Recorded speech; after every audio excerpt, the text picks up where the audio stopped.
कांग्रेस को तो भाजपा युक्त नहीं करने जा रहे हैं।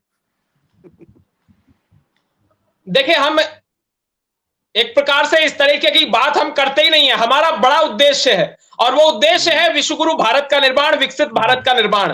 तो जिस प्रकार से नरेंद्र मोदी जी के नेतृत्व और मार्गदर्शन में देश आगे बढ़ रहा है, एक प्रकार से जिस तरीके से देश निरंतर आगे बढ़ रहा है और प्रगति कर रहा है, वो सबको नजर आ रहा है। लेकिन कुछ राजनीतिक दल हैं इस देश में जो कभी विकास पर चर्चा नहीं करना चाहते, इंफ्रास्ट्रक्चरल डेवलपमेंट पर चर्चा नहीं करना चाहते, तो भारतीय जनता पार्टी के ऊपर कभी सवाल खड़े करते हैं। और दूसरी बात, इन्हें इस बात को बताना चाहिए, एक और ये नेशनल हेराल्ड के विषय पर बोले, दूसरी ओर आम आदमी पार्टी का पूरा शीर्ष नेतृत्व जेल में है।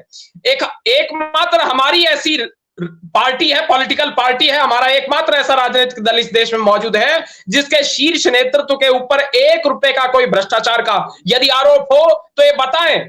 यहां पर प्रवक्ता मौजूद है कांग्रेस की, इन्हें स्पष्ट करना चाहिए कि 1 रुपए का भी भ्रष्टाचार का कोई आरोप हमारे शीर्ष नेतृत्व के ऊपर मौजूद नहीं है, और अगर है तो आप बताइए। और आप अडानी चिल्लाते हैं, इकोनॉमी चिल्लाते हैं, तो इकोनॉमी के विषय पर आपने कभी खाते नहीं खुलवाए? खाते हमने खुलवाए। उसके साथ साथ अडानी की जहां तक बात है, तो अडानी के विषय में स्पष्ट करना चाहिए, इनकी तेलंगाना की सरकार ने अडानी के साथ क्यों एमओयू साइन किया?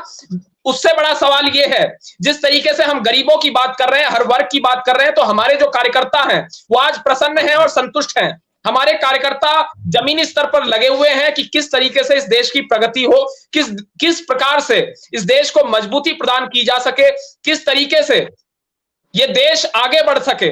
हमारा ये उद्देश्य है। हम परिवारवाद, भ्रष्टाचार और जातिवाद के आधार पर राजनीति में शामिल नहीं है। हम ना परिवारवाद को बढ़ावा देना चाहते हैं, ना जातिवाद को बढ़ावा देना चाहते हैं, ना करप्शन को बढ़ावा देना चाहते हैं। हमने जातिवाद, परिवारवाद, भ्रष्टाचार को समाप्त कर दिया।